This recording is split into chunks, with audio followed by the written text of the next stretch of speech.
Hi Gemini, a warm welcome to your April horoscope.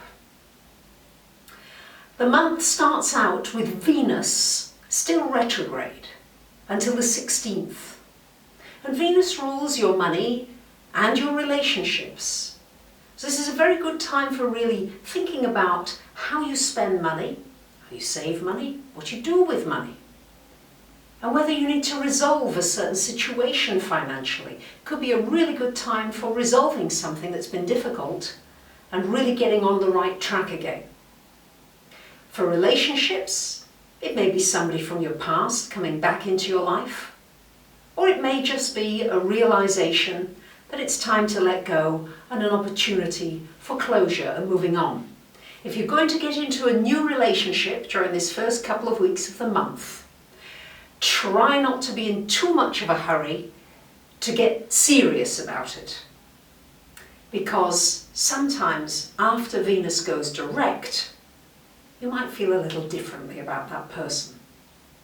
So Venus is retrograde for you initially in your 11th house of friendships. So maybe an old friend coming back into your life.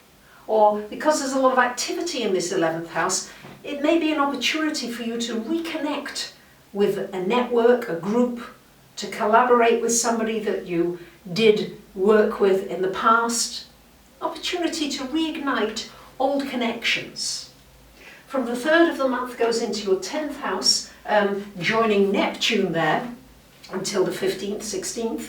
And that's really an opportunity for you to really remember, to reassess your career, your direction that you're going in life. And is it really according to those dreams that you had? Or are you really sacrificing too much? And do you need to reassess that and get that into balance? So it's an opportunity to really reconnect with your career dreams again. On the 10th of the month, we've got Mercury here going retrograde until the 4th of May. It's a lot of retrograde energies in the heavens this month. And so all I'm going to say, Gemini, not easy for you to do, especially since we've got Mars coming into your sign later this month, is to just, when you feel as though you're pushing up against walls, to just relax, to breathe, and to do something else. Distract yourself. That's the best thing for Geminis to do.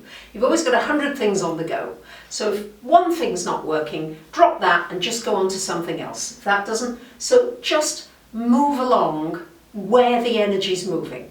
It's the best way to deal with these retrogrades. So Mercury retrograde here in this 12th house, moving a little later in the month to the 11th. So a wonderful opportunity to reassess your internal life. How much time and space are you focusing on the internal you? Are you listening to your physical body? Are you listening to your emotions? Are you getting time out in nature?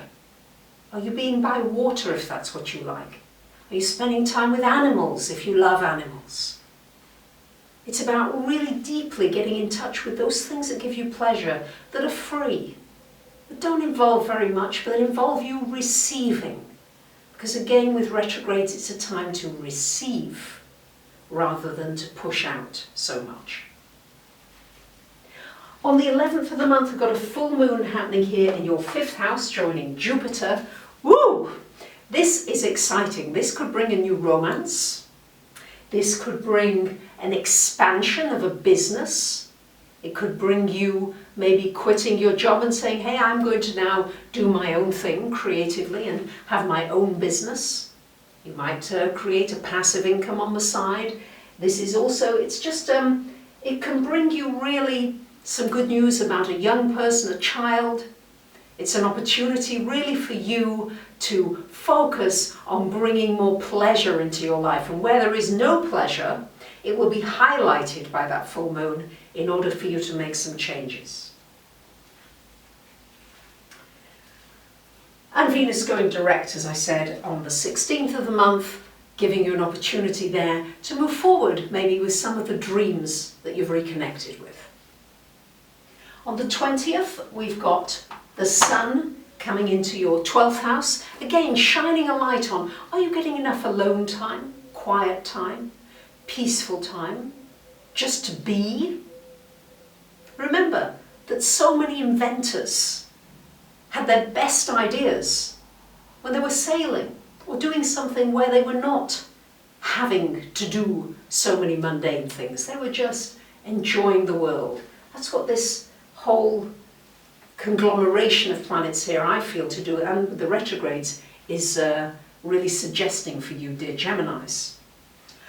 On the 22nd of the month, we've got Mars coming into your sign, which should give you a real boost of energy. A real boost of saying, hey, you know, I'm ready now. Now, there's a little conundrum because until the 4th of May, we've got Mercury still retrograde. So I'm going to say, what this means is, yes, it's fine to go ahead, but think things through carefully.